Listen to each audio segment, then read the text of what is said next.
This is The Boys podcast from TV Podcast Industries, and we're talking about The Boys, Season 2, Episode 1, The Big Ride. 80 Med Hannibal, 30 dozen Lee Marvin, Beatles, Brian Epstein. We don't need Butcher. Okay, who's gonna be our captain? You? I mean, guys, just hear me out. Shut up!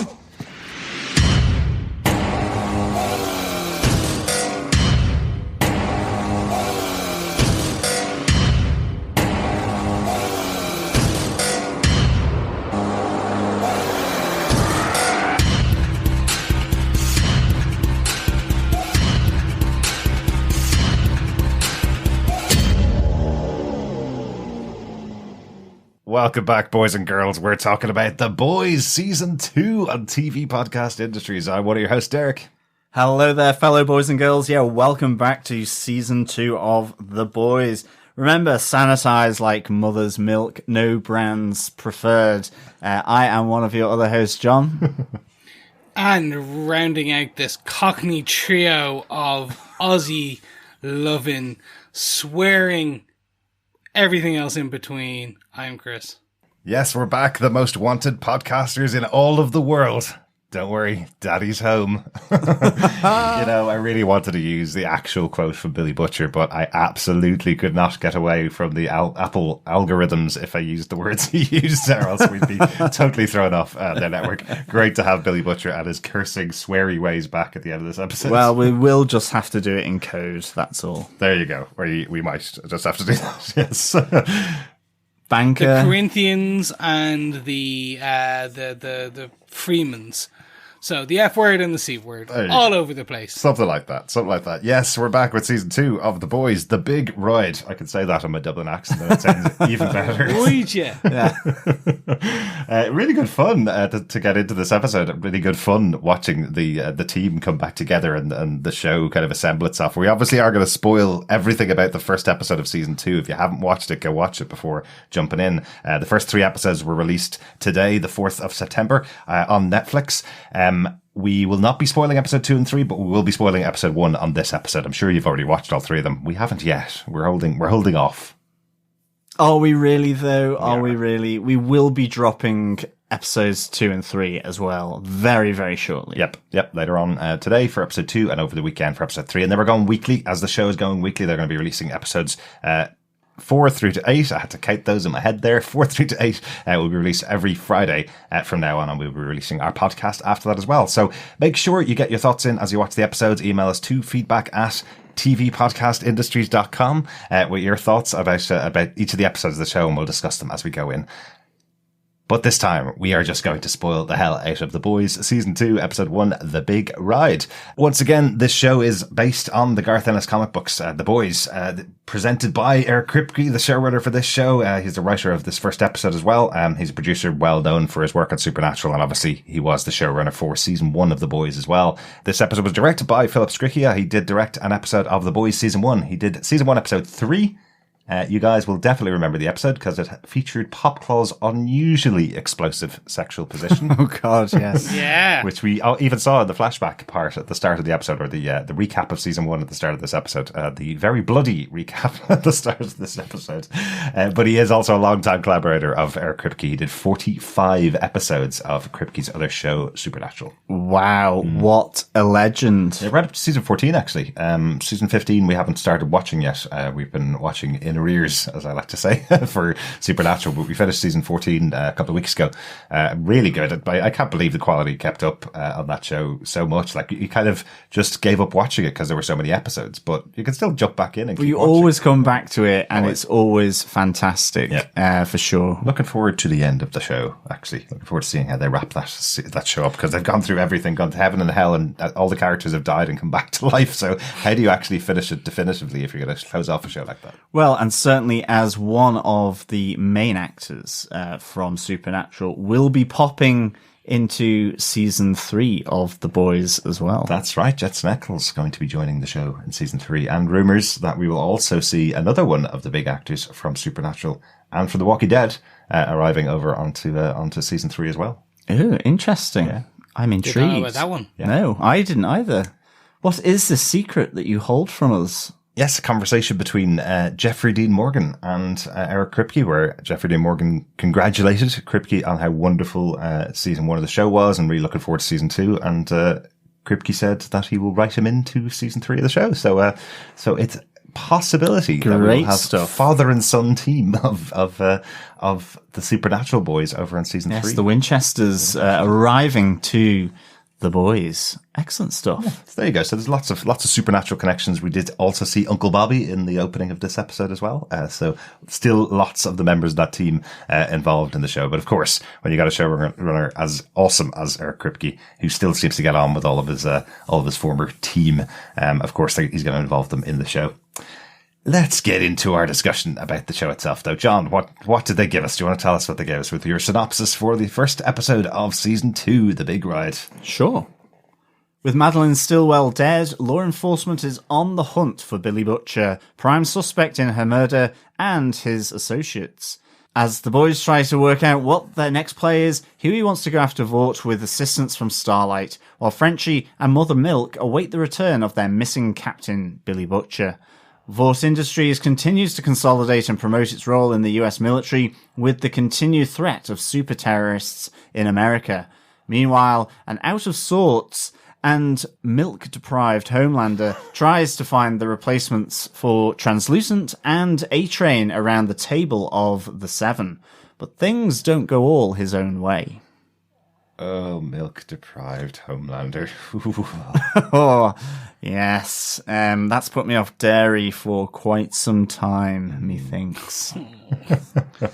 If you haven't joined us for any of our other shows, and if you're only subscribing to us on the Boys podcast from TV Podcast Industries, you may remember that we do cover this show differently than we cover the rest of our shows. We talk about our boys or protagonist moment, we talk about our seven or antagonist moment, and we talk about our outstanding moment from the episode. 3 points each to go through all of the points in the episode, or the moments in the episode. Loads happening because this is the first episode of the show. Loads happening to catch us up on what happened in season 1 and to set up the storyline for season 2 of the show. So, Chris, do you want to kick us off with your boys' protagonist moment for the episode? Why not? I'm going to kick off very easy, and it's the boys go to the boats. So overarching all my points linked together very much being how the boys are setting up, and how the show, is setting up, the super terrorist, super villains. Mm-hmm. Yes. That tests much better with people. And the boys, /7.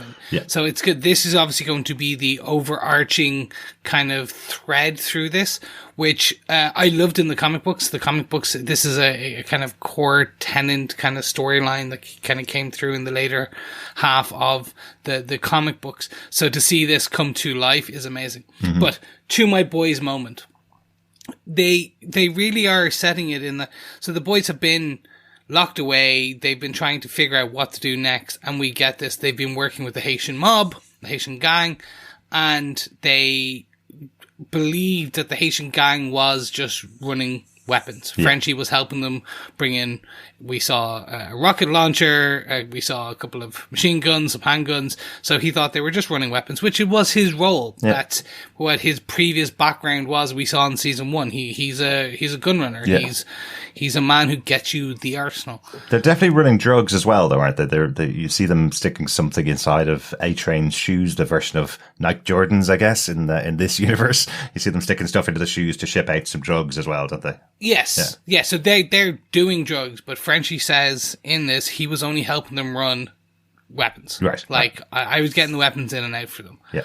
And then we actually see there's one of the Haitian member comes in. We get a fantastic back and forth in French where no one understands what's happening.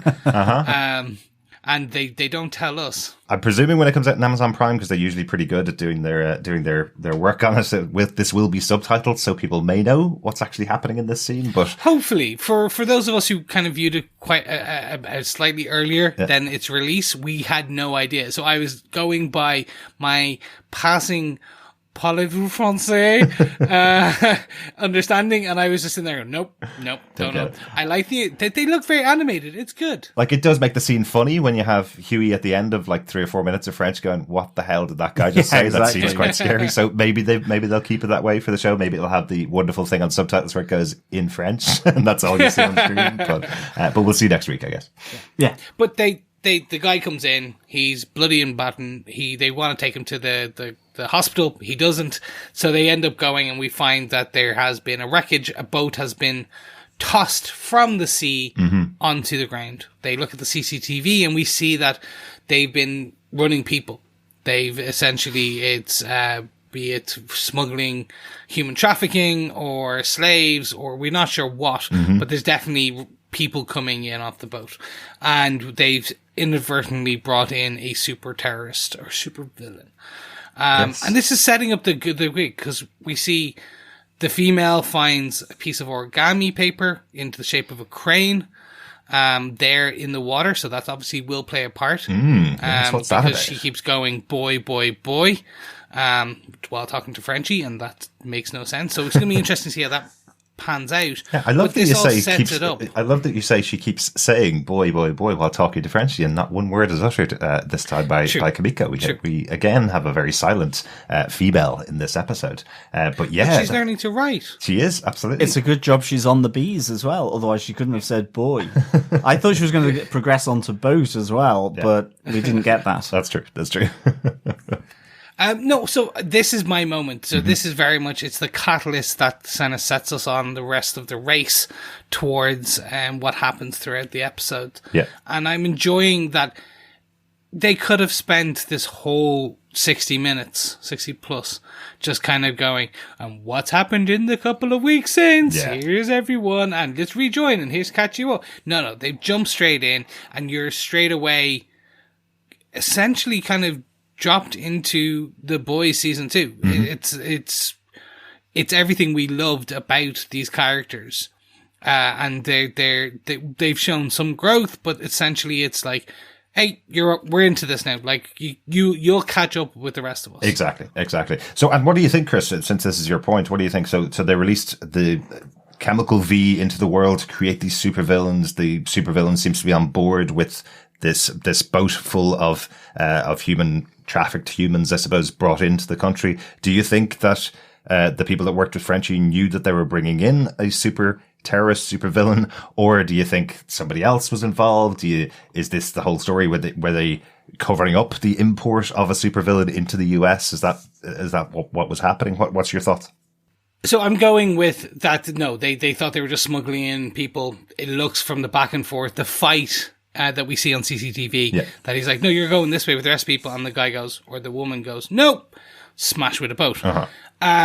What we do know is that they were, Homelander released the formula for Compound V out into the wild last season. Now, the thing is, Compound V is given to children.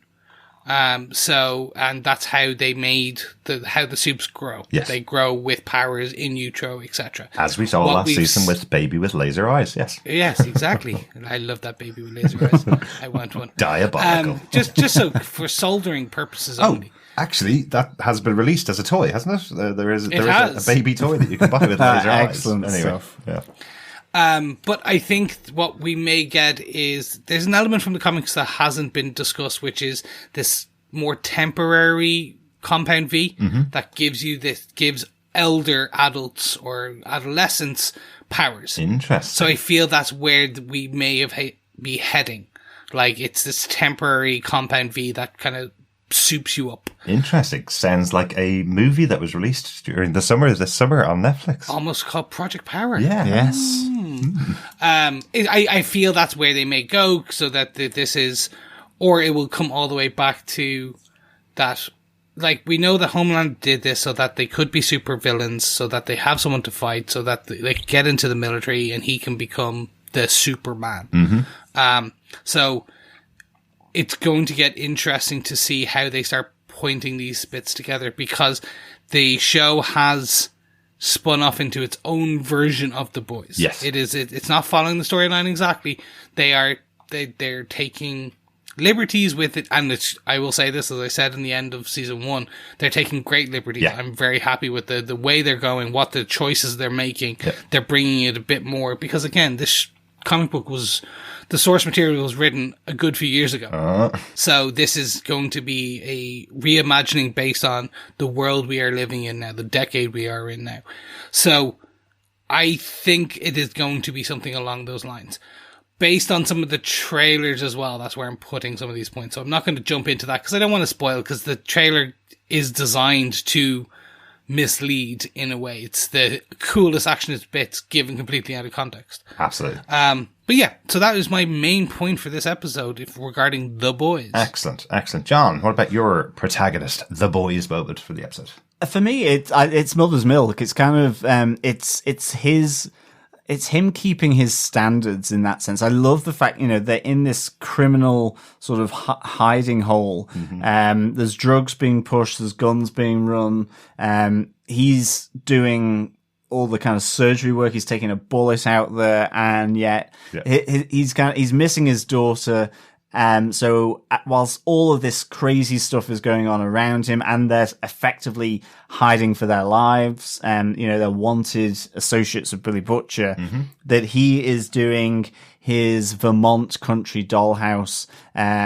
You see him with his set square, sort of making sure that everything's perfectly aligned. Hilarious. And that if anyone destroys this dollhouse, he is absolutely gonna take a bat to them. And he's clearly missing his daughter. I can only assume he is doing this somehow to get it to his daughter, rather than he has some kind of arts and craft fetish or OCD, so Maybe that he just likes dollhouses. he just has to build Vermont country dollhouses. I just thought this was just a nice weird thing in the middle of this kind of cellar where they're hiding, even just to the fact that you see Hughie sniffing his shirts, sort of washing from the sink, all this kind of stuff. Like they're grubby, and that, I think this comes to the other point where, Mother's Milk asks Hughie to get the Purell with aloe, so that it's still soft on his hands. Yeah. I mean,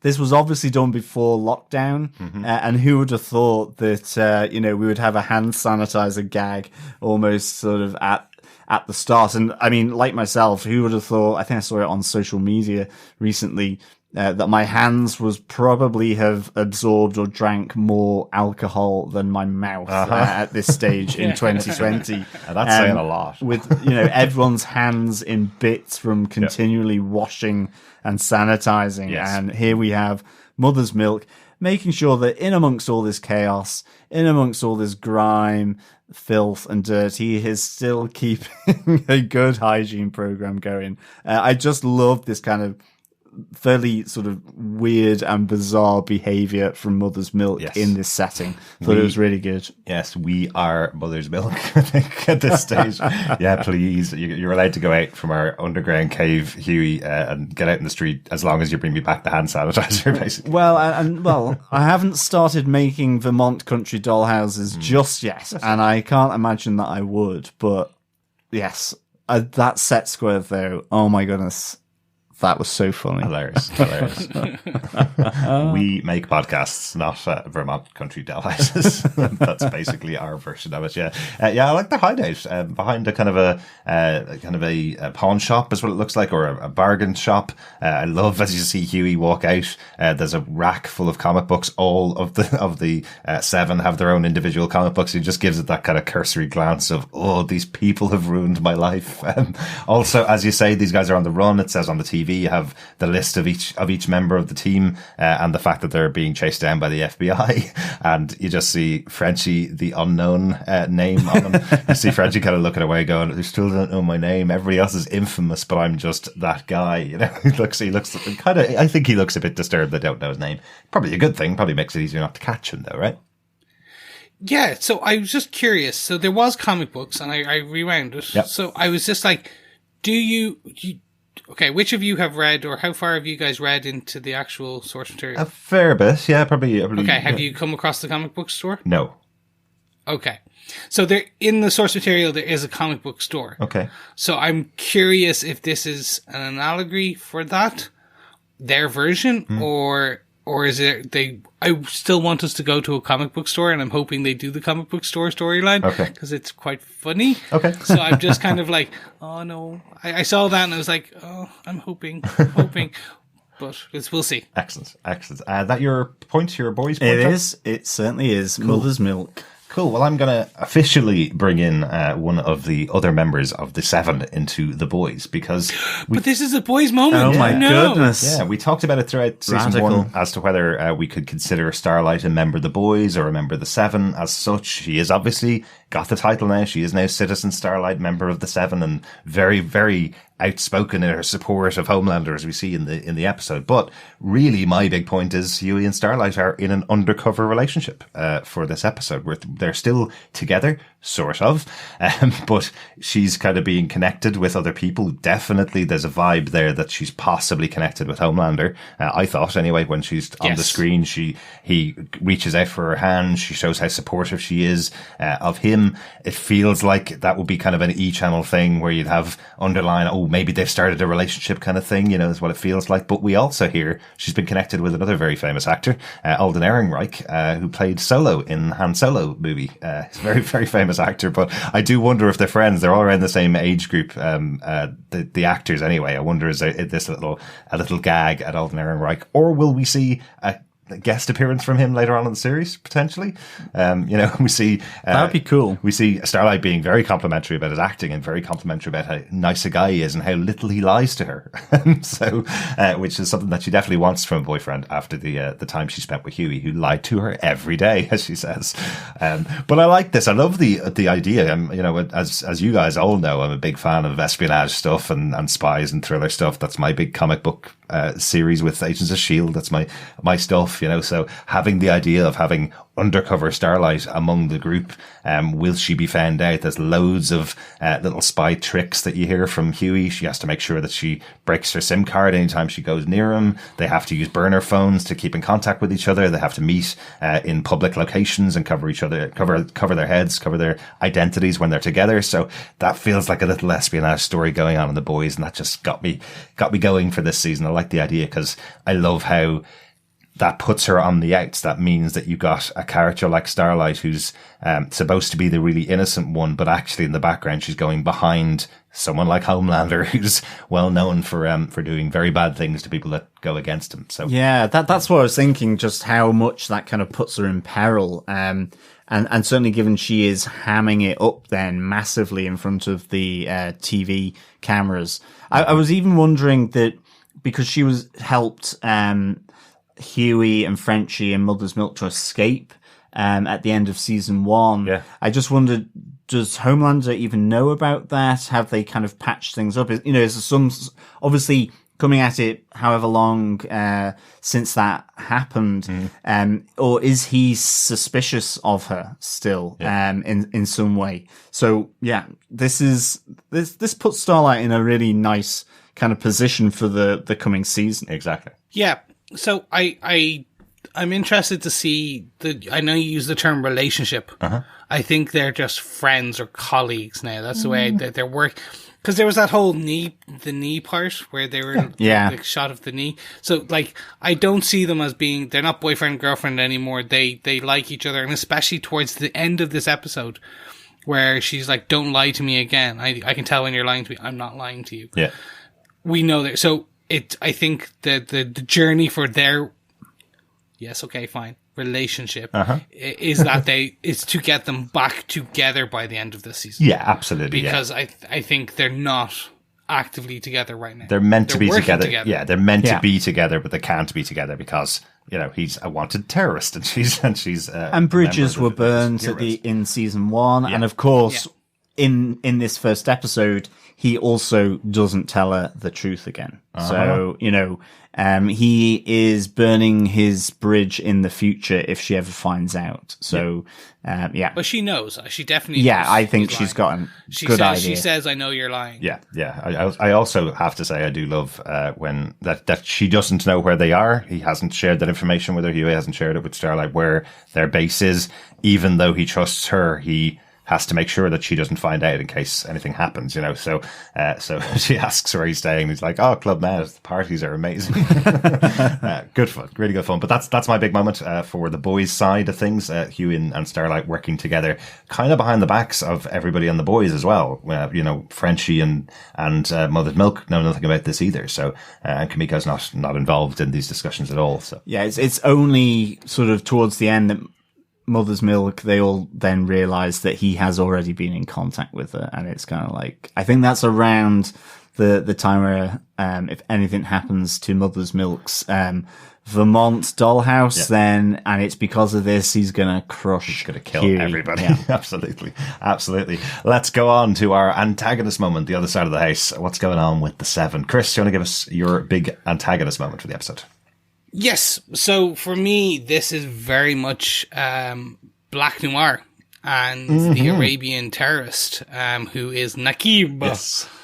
I really enjoyed this. Naqib is just captain, so it's like the Arabian captain, the Islamic State captain type of thing. It's good. This feels ripped from the comic books. It's that kind of piece. There's obviously this is ripped from the comic books, but it's fun to see how they portrayed this, because what we do get is Black Noir in he was around in season 1. He certainly was. He was in every episode of season 1 and never said a line. Which was always great fun. He also had his face covered the whole time. There was an actor in the mask the whole time. He was the same actor throughout the season of season 1. But he never got a line or anything to do, really, throughout the first season. So this time we're now seeing the powers of Black Noir. This is the scene that was shown at the San Diego Comic-Con panel that the boys did during the summer. If you haven't seen it, the panel is hilarious. It's really, really good. But this was the clip that was shown.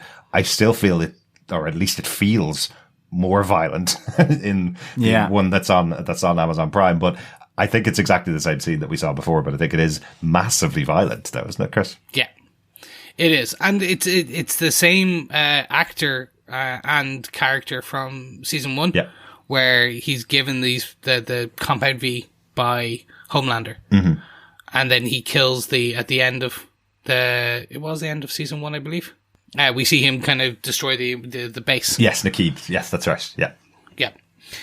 So it's cool to see that they're kind of building up again. This is my whole threaded point. They're building up the super villain storyline, and this is one great one.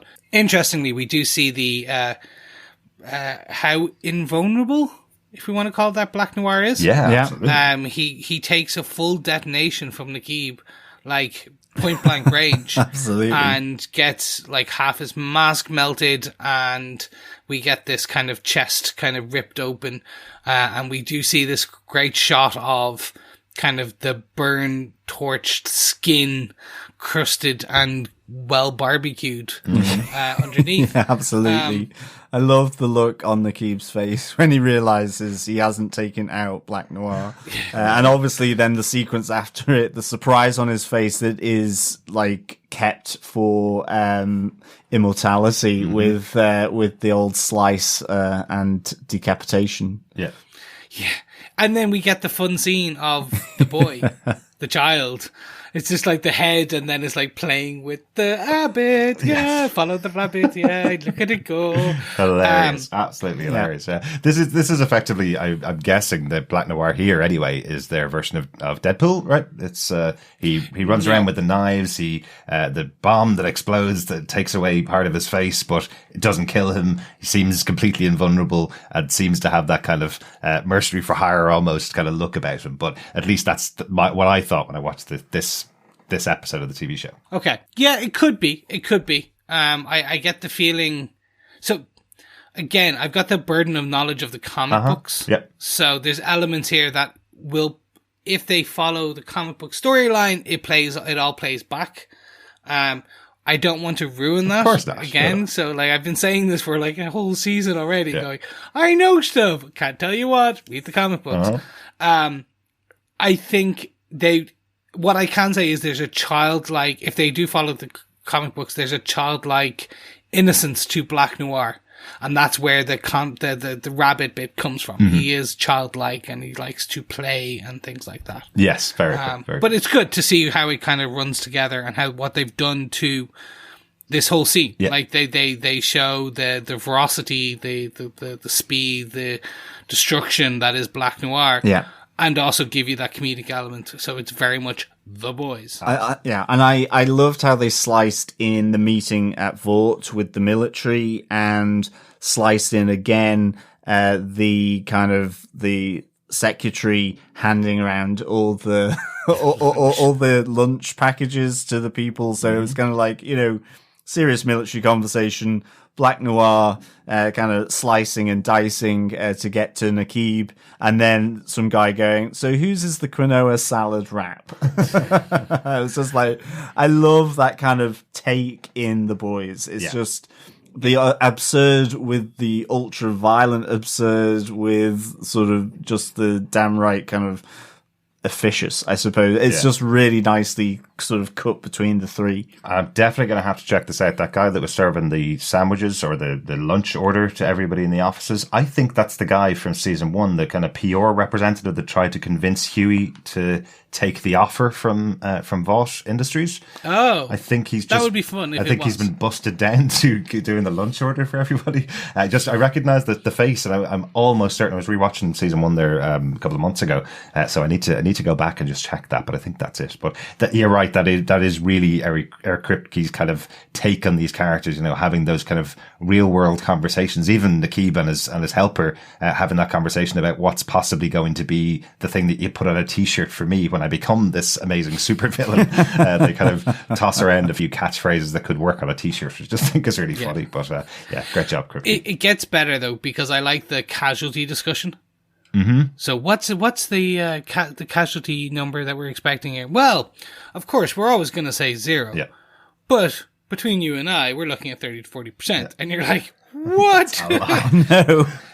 Friendly fire casualty. Cone of silence. But the trouble is, you know those discussions happen. And you're like, oh, that's why I like Eric Kripke, and I especially like The Boys, because it has that way of blending that kind of, that humor, that violence, but also that, I hate to call it social commentary, because of kind of what it is. It's that the corporate discussion where it's like, yeah, on paper we're going to say 0, but in truth it's going to be 30 or 40%, but we're prepared to take that chance. Exactly. It's in line with other cities, because you hear like that the other cities have the same number. Exactly. But on the paper it's 0.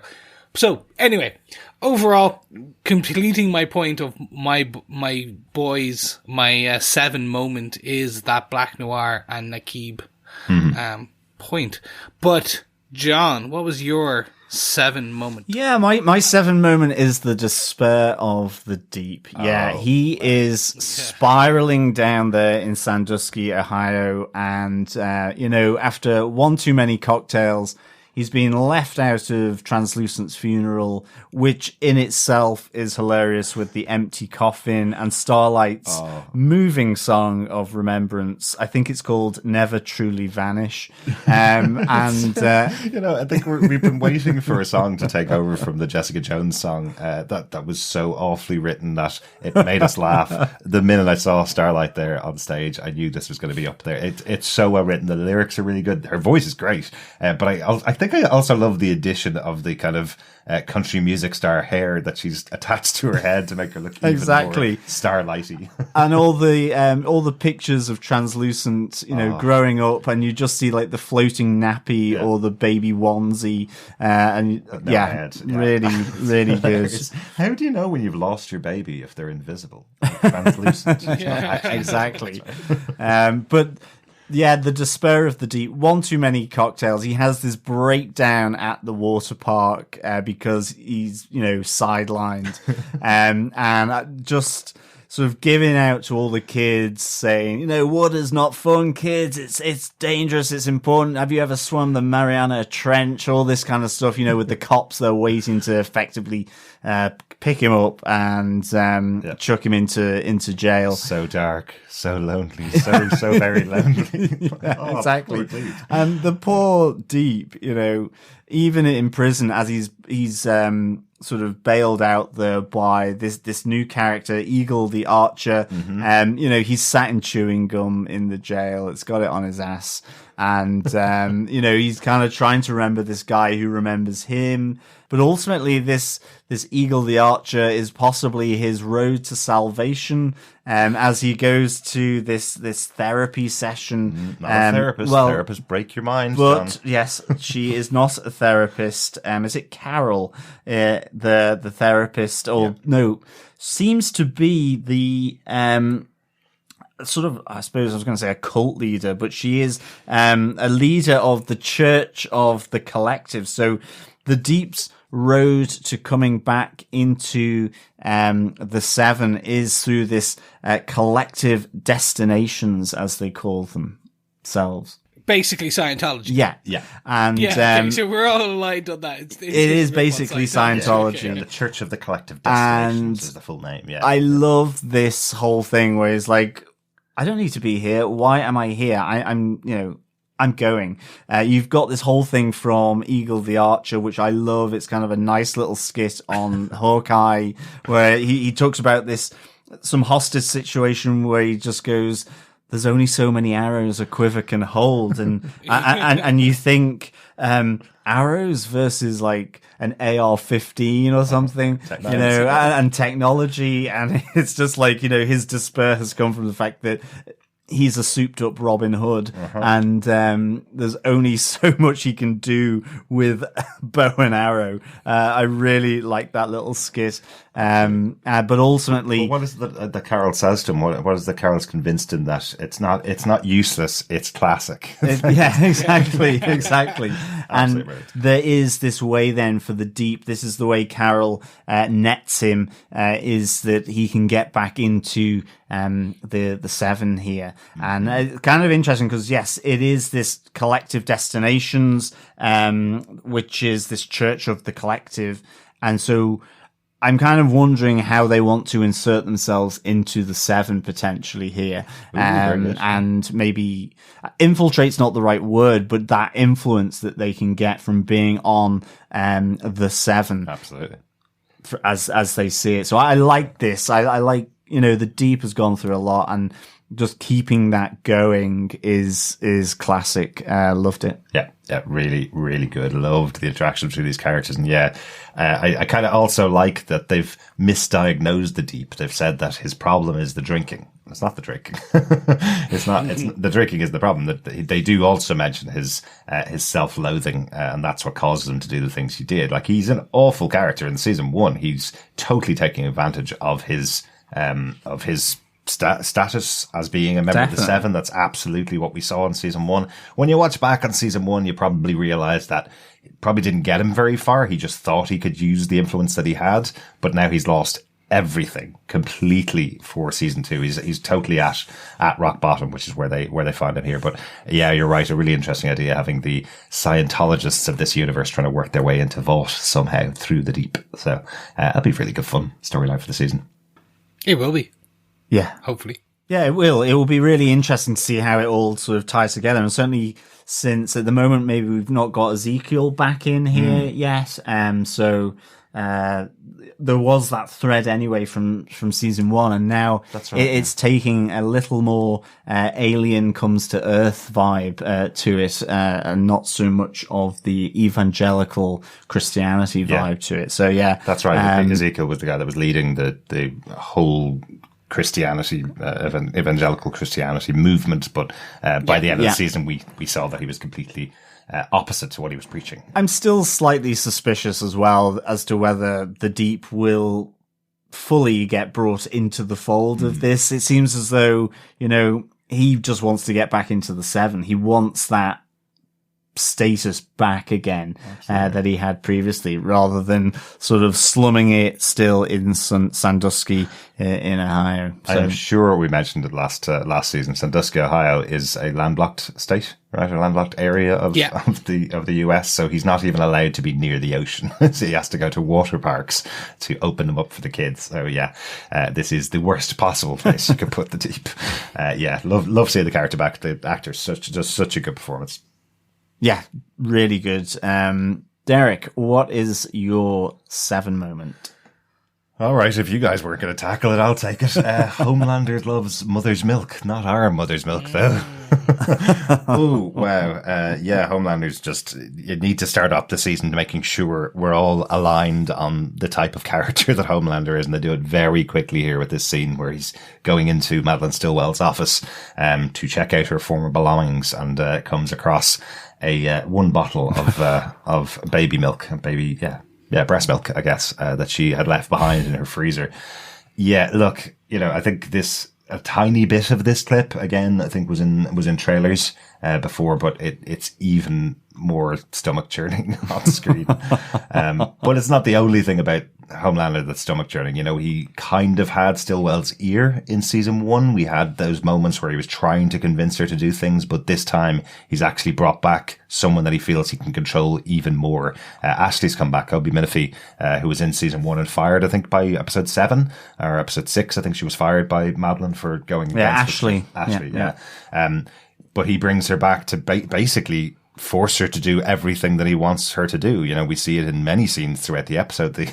Some of the funny ones, like the test audience for his upcoming movie, where he's testing them with the whether it's supervillain or should it be super terrorist, and he effectively goes, it's going to be super villain. Don't know why you're asking these people. And then they ask about whether it should be Homelander saves the world or Homelander saves America. Test audience go, save the world, that sounds much more powerful. And he says, no, it is definitely going to be saves America, because we want to be in the army, and it's only going to be Americans that'll put us in their army. So he's in complete control.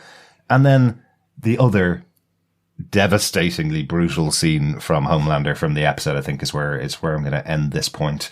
When he meets the brand new recruit for the 7 that Ashley's arranged, Blind Spot, the visually impaired superhero, because it tests well with millennials who are all into inclusion. She says she is also a diabolical character. Of course, she works for Vought, but she's a diabolical PR agent. Just a bit.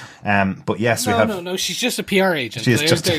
Once you're in PR, you lose all sense of morale. Speaking of someone who worked in PR for years. There you go. But yeah, we have this great introduction to this, effectively the Daredevil character, right? That's kind of where they're pitching him. He has the great moment where he's fighting all the way around the gym, showing off his talents, and Homelander comes down and he's able to tell that it's Homelander. When he walks into the room, he doesn't need to even hear his voice. He hears him just kind of scoff a little bit, and he immediately goes, "Oh my God, you came down to see me," and Homelander says the words that Homelander would always say, you fought through your own battles through your life. Isn't that wonderful? Yeah, you're a true inspiration. Yeah, Gosh, so proud of you. He sounds so genuine, doesn't he? Doesn't he just? And then the what if I did this, as he busts the eardrums of Blind Spot, sending him bleeding to the floor. And then, which is a fair actual bit when you gotta go, oh yeah. Yeah, but for someone whose whole thing is based on their equilibrium, their hearing, their senses, what if you destroy the senses? Well, yeah, but you would assume that the reason why his guard was slightly dropped is because this is supposed to be Homelander, the leader of the new team that he's joined, that's done it, I presume if he was out fighting villains in the street, he'd probably be better at blocking himself. But yeah, Homelander instantly taking the kid out, and the whole reason he does it is because that's not why he hired Ashley. He hired Ashley to do everything for him, and he will be the only person that will choose who's in the 7, I thought this scene was, I suppose, as diabolical, let's use the boy's word, as anything that Homelander has done in season 1. Sets him back up to being that Homelander we remember, the really evil leader of the 7. So I really loved how the scene kind of brought us back to that character again.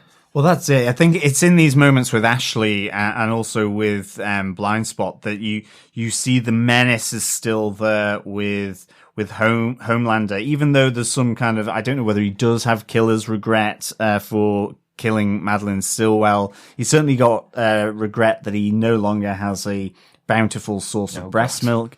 But for sure, does he miss her or doesn't he? Does he have remorse in some way? Like it was an interesting moment about where he was asked about whether he is any closer to finding Billy Butcher, who is accused of killing her and blowing up her house. And you just wonder, is he actually really going after her or not? But, you know, these moments with Ashley, you really get the sense of Homelander being in control, and this menace where, you know, he has effectively got Ashley over a barrel, to do his bidding. And yeah, that's what's so great about the focus group, that, you know, when they go his way, he's like, look, I told you so. And when, they don't, it's still saving America. Exactly. So yeah, really good. Exactly. I've been in so many focus groups like that, to be honest.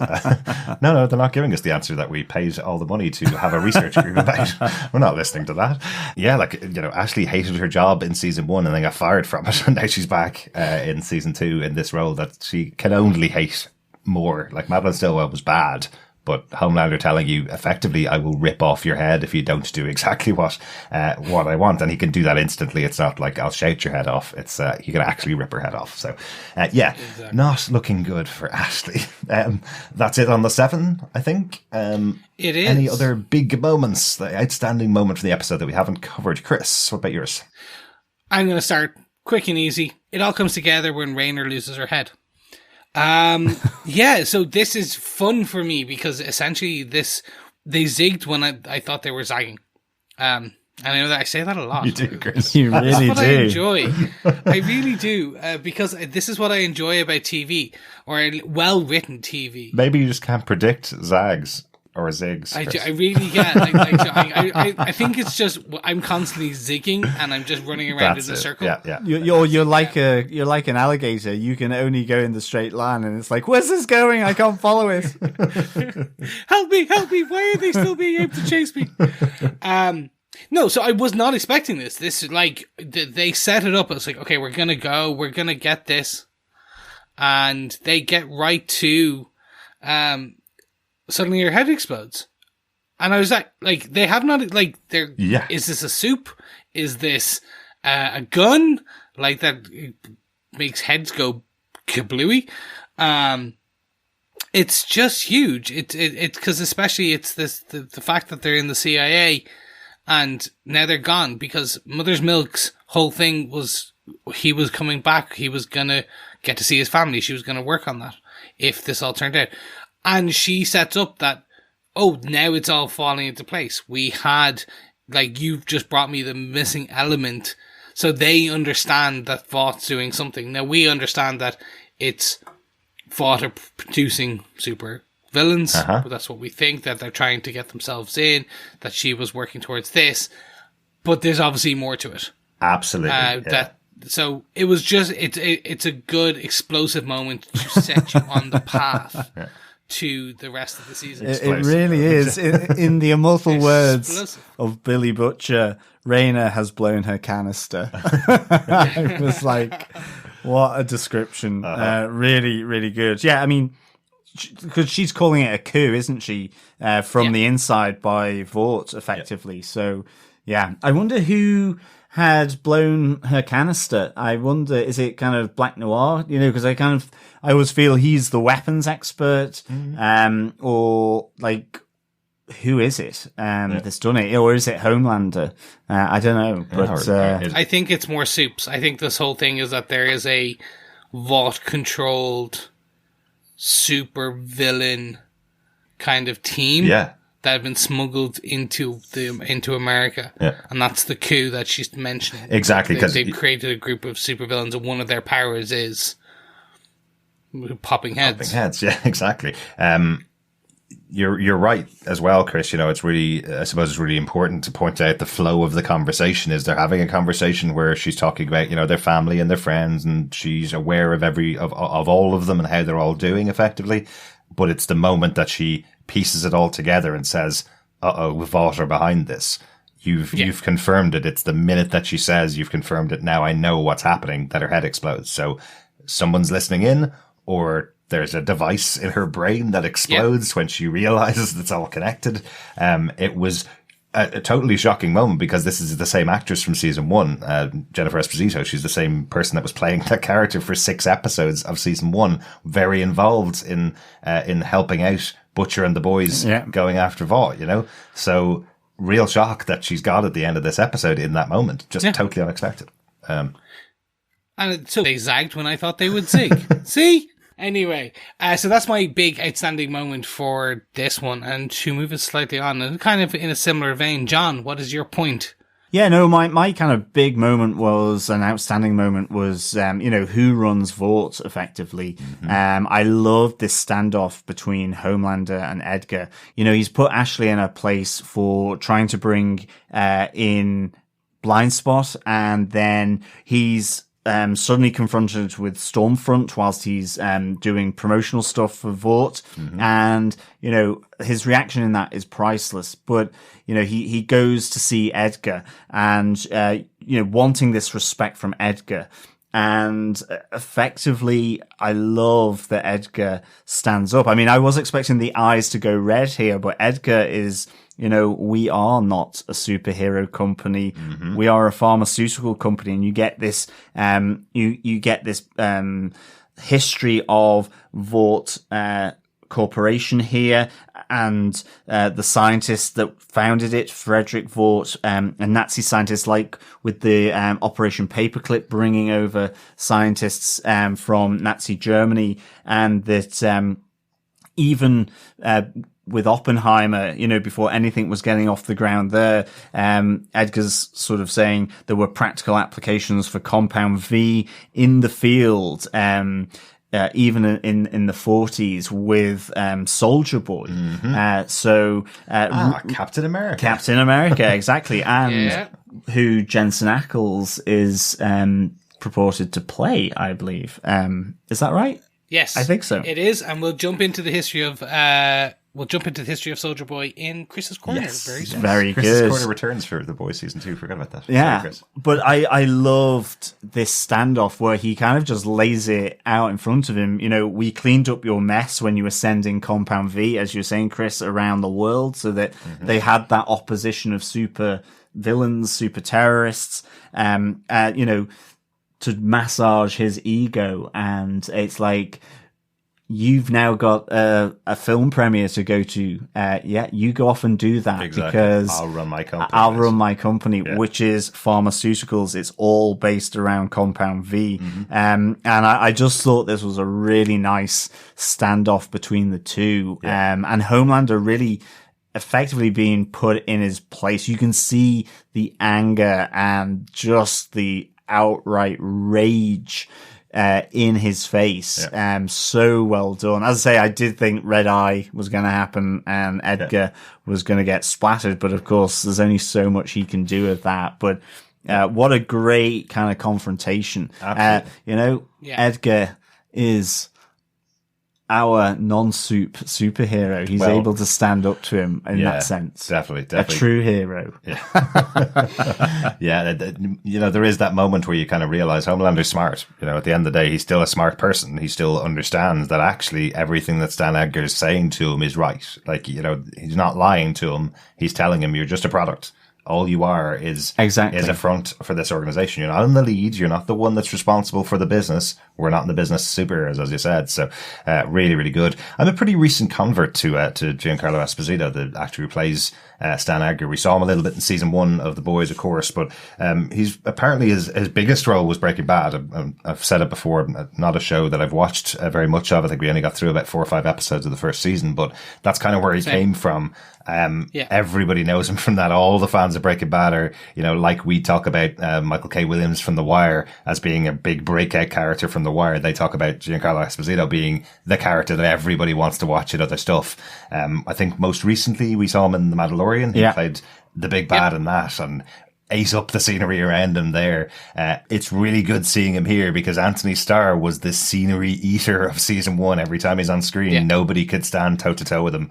Giancarlo Esposito just steps right up there and is so good at just shutting down this conversation. Definitely. Yeah. He's the perfect actor for this role in this scene. It's just so good. And now I'm excited to see how Homelander is going to fight against him throughout the season and fight against his control throughout the season, because he's not going to like having somebody else in control after getting rid of Madelyn, So. Well, that's it. It's even, he gives the history of Vought and Homelander's kind of like, what I know this. Why? Of course, yeah. You I've read the autobiography 5 times. Exactly. And then it's just that, you're a front piece for this organization. Yeah. You're not our main concern. It's Compound V. Yeah. And just completely pulls the rug from under his feet. Really like this scene. So good. Yeah. Yeah. V is going to play a big part in this. Definitely. The fact that they've given you the history of Vought, Frederick Vought, and the history of World War II, and they've name-checked Soldier Boy, and they've brought all this back up. Now this is a central element of season 2. Yeah. I'm very much expecting this to become one of the big kind of threads. Yeah, absolutely. Absolutely. Also, I will say very quickly, Giancarlo Esposito is the lead villain in Far Cry 6, the upcoming video game by Ubisoft. That's right. Yes. Yeah, so that's coming Excellent. in 2021, and he's going to be the scene eating there. I'm sure he will. Cool stuff. Yeah. He'll be getting full on all Yes. this scenery that he's been eating. Should be full. I'm going to close out the outstanding moments for the episode with my one, because we haven't mentioned him at all. We haven't. Gecko, the S&M whore. This Yeah. other soup that has the ability to have his limbs cut off, not feel any pain, and they grow back. So That was very cool. That scene. Yeah. absolutely. Love So that. yeah, effectively he's taking money from people to chop off his limbs in hotel rooms.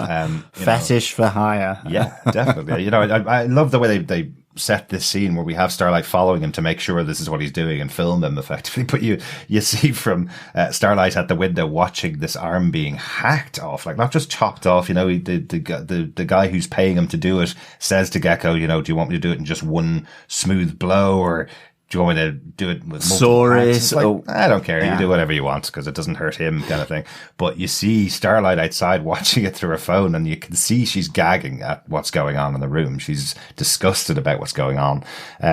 There's also a subtle Big Lebowski reference in here, which I noticed, which is when they've finished and the arm is growing back, Gecko offers to allow the guy to cut off a more intimate part of his body, and the response from the guy is, "Let me just see if I can find a cash machine."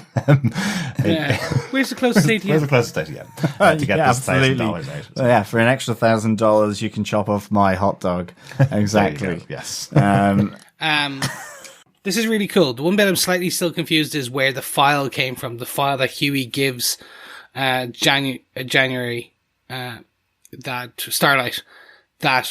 So basically where that has come from. Yeah. Because it's a Vought personnel file. Mm-hmm. Yeah. So I just can't remember where they got these hard files from. I'm assuming it's Butcher's kind of files that they're still using. Yeah, Maybe potentially. they'll need to explain that slightly a bit more. Yeah, I think we kind of had a little bit that in season 1 that they were able to get access to certain files. We got a little bit of, Frenchie has the ability to use computers really well. Hughie's obviously really good at computers, that was kind of one of the functions he was performing in season 1 was his ability to access networks and take information. So, although, actually, now that you say it, Chris, he is kind of running this whole op on his own, isn't he? He's talking to Starlight to get, this guy on their side to get Compound V. So this could be just Hughie on his own using a file that he's identified somebody low level enough in the organization, but close enough to get Compound V. So that's what we see. Starlight confronts this kid, who she used to know from her younger days on the Christian circuit. I was going to say Christian rock circuit, but she's definitely not a rock singer. Christian soup circuit.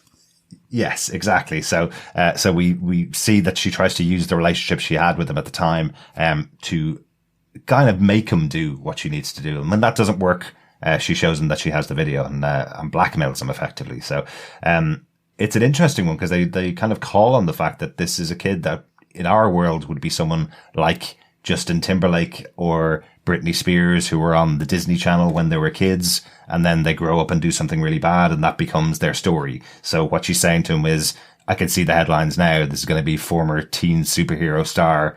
Look what he does. He's now an S&M whore. That'll be all over the press, and that'll be your legacy, effectively. So, really like that. I also, this is Starlight becoming into her true self. She's very much becoming the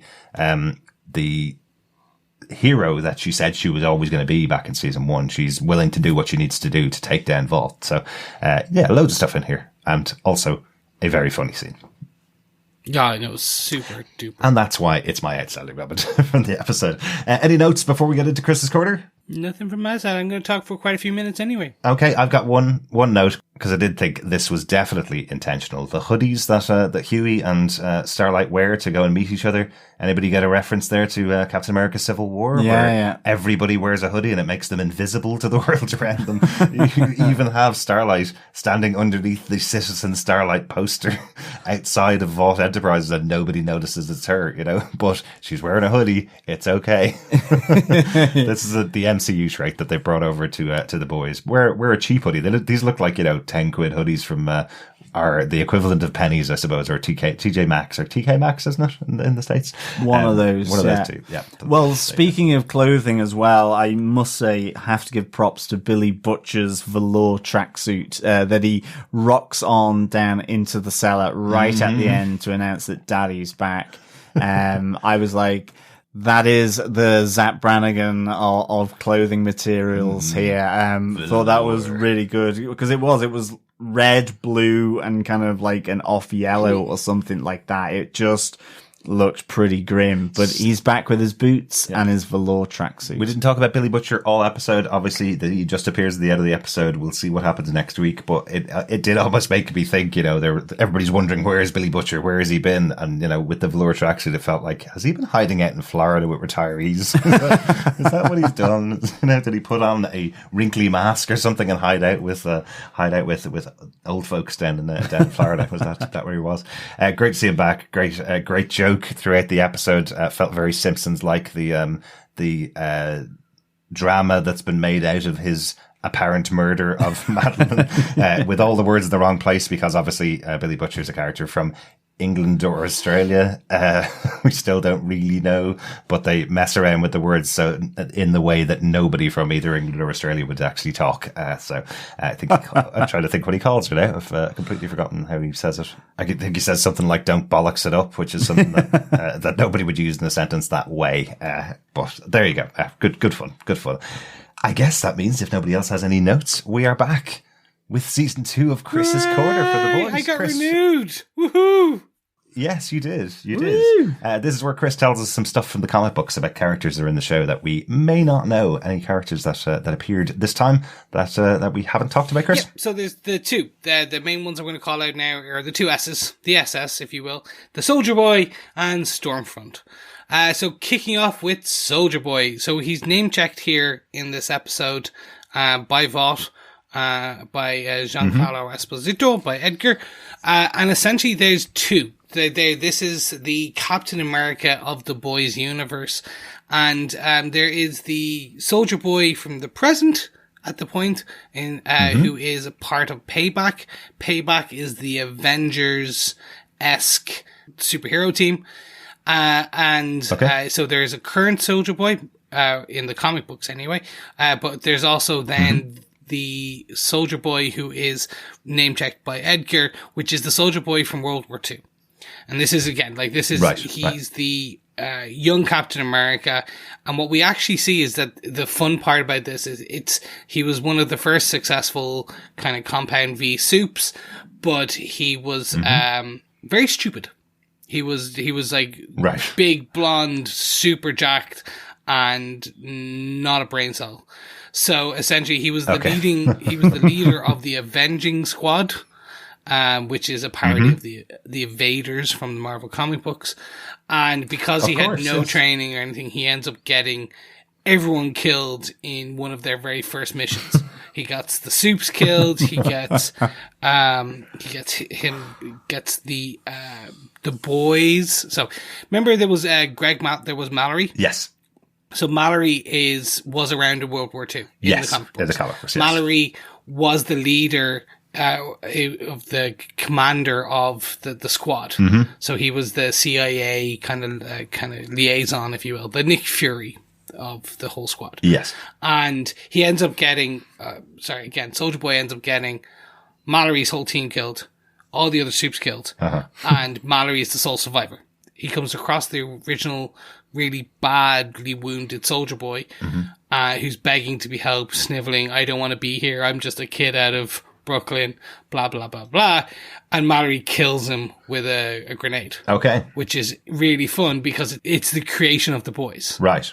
Because Mallory goes on then to keep the Supes in check. Take down. So that is the soldier boy. That is the thing. So we're going to be interesting to see now. We do know that Jensen Ackles is coming on to play Soldier Boy in season 3. So will he be the original Soldier Boy? Will he be the secondary Soldier Boy? It'd be fun to see how they play with this character now that he's already been name checked twice. Once in this season, once in the prior. Absolutely, that'll be really interesting to see which version they have. It's kind of cool to see. Definitely. The only connection I could see with the Marvel comics maybe would be, I think, Human Torch is one of those characters. He was originally in the Invaders in the 40s when they were in the war with Namor and Captain America and Bucky. The four of them together formed the first kind of super team, and then they brought in the other Human Torch, the one that's in Fantastic Four, but there's no connection between the two of them. Correct. So maybe it's like that. Yeah. So there was another character in the show, Chris, that I'd love to know some more about. Stormfront, our new... we call her an antagonist. She certainly looks like she's going to cause trouble. She does. At least for Homelander. I think live streaming your first meeting with Homelander, I think that's the only way she thought she could survive a meeting with Homelander. Yeah, it's I'm so happy that they brought this character in. Mm-hmm. First of all, she's played in the show by Aya Cash, who is amazing. Mm-hmm. I love her work in You're the Worst, which is it's an hilarious comedy show. Oh, okay. But it's a gender swapped version. So Stormfront in the comic books is one of the, again, original, actually the very first Supe ever created. He was the Nazi Supe. He was basically born and created by Vought in Nazi Germany as a child. Right. And then fled with Vought to America when during the war. Oh, very when interesting. the Operation Paperclip? During the Operation Paperclip kind of piece that we saw. His public persona is that he's a reincarnated Viking. His whole thing is that he's like plays electricity, so he's that kind of mix of Shazam / Thor. Okay. Nice. But is a complete Nazi. Like, is just crazy, horrible, crazy. But is the leader of Payback, which is that kind of Avengers kind of super team. So I think they're setting up the creation of the secondary team. Very much so. Yeah. Because they also name-checked Tech Knight in this episode during the film. The premiere was Tech Knight's new film. Tech Knight is the Iron Man, Batman kind of character in this. And again, a member of Payback. Very good. So lots of characters in the comic book that we haven't heard before. Like Stormfront obviously has the biggest impact on the show that we see here. Her arrival is definitely one that turns a few heads. As she comes in, even poor Ashley, as she begs to not be killed for Stormfront being added to the team as well. The panic on her face is like, this wasn't me. This was not me. Really good. This is it's so good to see this character here because there is some truly crazy shizness that happens with this character throughout the comic books, and if they take even a tenth of it, it will be some great TV. Excellent. That's cool. Thanks, Chris. Great to have Chris's corner back. Yeah, absolutely. Thanks, season. Chris. Yeah, cool. No problem. Let's close out the episode then. Guys, overall, what did you think of The Boys Season 2, Episode 1, The Big Ride? The Big Ride was really good. I really enjoyed this. The Big Ride was really good. I was so happy to be back in this universe, this story, this characters, this everything. They didn't do what I thought they would do, which was spend the first episode kind of going, here's what happened since we last saw your characters. What do you mean they zigged when you thought they were going to zag, Chris? Yeah, they did. They zigged and zagged. And basically, they went in a straight line. No. That's going to stick. That really is going to stick. But anyway, I'm so happy to be back there. It is everything I loved about season 1, and it seems to be slightly ramped up. Yeah. So I'm overall very happy to be back, and I'm just dying to get into episode 2 so I can wrap this up and watch it very soon. I want to watch it. Well, you can watch it directly after we finish recording. So let's close right even quicker. John, what do you think of this episode? I really loved this. Like Chris, I'm just glad to be back with the boys here. I just loved all of it, getting back to the characters, the craziness of the boys, and to see new injections of craziness like with Stormfront. And I'm really pleased Ashley is back as well to replace Madelyn Stillwell. I was wondering who was going to do it. That's really, really good. I would give this 4.5 S&M hookers out of 5 for me. Having Gecko in there, seeing the bloodshed of Black Noir right at the start, all of this is so good. The Deep still, going down, and I just can't wait to see the next episode. Like Chris, it's irreverent, it's brash, it's on the nose, it's crazy, it's a little weird. It has some great skits of beloved Marvel and DC comics, and I just can't wait to see this unfold. And I think having Edgar and Homelander going head to head was excellent, and Raina blowing her canister as well. This is getting really serious now for Vought Industries going into the army. So I like this. Absolutely. And I like that they've teased the idea that Homelander's maybe, his position at the head of that conference table on the top floor for the Seven seems a little more precarious now after that conversation with Edgar and with the arrival of Stormfront. Really good stuff. Loved it. Excellent. Yeah, overall, love this episode. Really enjoying what they're providing at the start of the season, because it comes out of the gates hot. I think the promise that we heard from the actor who plays Hughie, Jack Quaid, was that this season it's not only going to be him covered in blood, it'll be everybody else covered in blood. So this is going to be a bloody second season, and I'm looking forward to every single moment of it. That's it. That's our thoughts about the first episode of season 2 of The Boys. We are going to be running another pub quiz. Yeah, get your booze on, boys, because the pub quiz is back. So we will give a question each episode. You can send that answer in to feedback@tvpodcastindustries.com. Just send it back, an answer per episode if you want to, or you can collect them all together and send them through all in one go. However you want to do it is fine by us. Please just make sure you say pub quiz in the subject title of the email that you send it back through. So there will be prizes as well at the end of this. We are still to determine what they are. Well, we make the commitment that in the next few episodes we'll be able to announce what goodies it is that we're giving away for the boys. There will be boys related, of course, as they always are. But unfortunately, the last time we did one for our Umbrella Academy podcast, we didn't reveal the goodies until we did the wrap up and gave them out. So yes, we will do better. We will do better. Exactly. But John, what is the question for The Boys season 2 episode 1? What cocktail is the Deep drinking as he watches Translucent's funeral from Sandusky, Ohio? Ooh, I like it. Yeah, what is he chugging back in Sandusky, Ohio? Do we get extra points if we know how many he chugged back? Yes, you can. That might be counting quite a while, judging by his reaction. Excellent stuff. Thanks so much for joining us. As we said, email us into feedback@tvpodcastindustries.com with your answers to the pub quiz question, or any thoughts you have on The Boys season 2 as we go through it. You can also go over to tvpodcastindustries.com and you can find any links to all of our places where we have the podcast. Subscribe to us there and you get every episode of all of the shows that we cover, including Lovecraft Country, which we're also covering every week. Much more horrific, but probably the same amount of blood as going on in The Boys. I would say so, yeah. Yeah. The amount of, do you think, the industry that's most grown over the last couple of years has been fake blood production. Yeah, corn syrup, isn't it? Is it corn syrup with red dye or whatever? Must be. Yeah, it must be that. Yeah. Tasty. Yes, thank you so much for joining us. Don't forget to head on to patreon.com/TV Podcast Industries, where you can support us just for $1 or anything you can.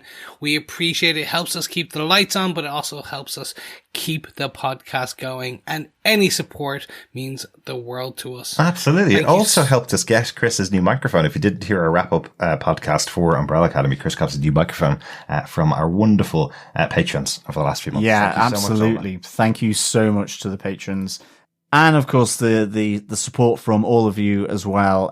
Really, really good. And yeah, it's fab. Absolutely. Yeah. If you can't support us on Patreon, there's loads of other ways to support us. You can share the podcast with all of your social circle. You can go on over to Apple Podcasts and leave us a review on TV Podcast Industries. Give us a 5-star review. Sure, why not?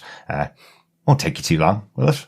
No, just click 5 and go, they're great. Exactly. Yeah, that's all it takes. Thank you so much for joining us. We'll be back with episode 2 of The Boys this weekend. Proper preparation and planning. I'm glad 3 Ps.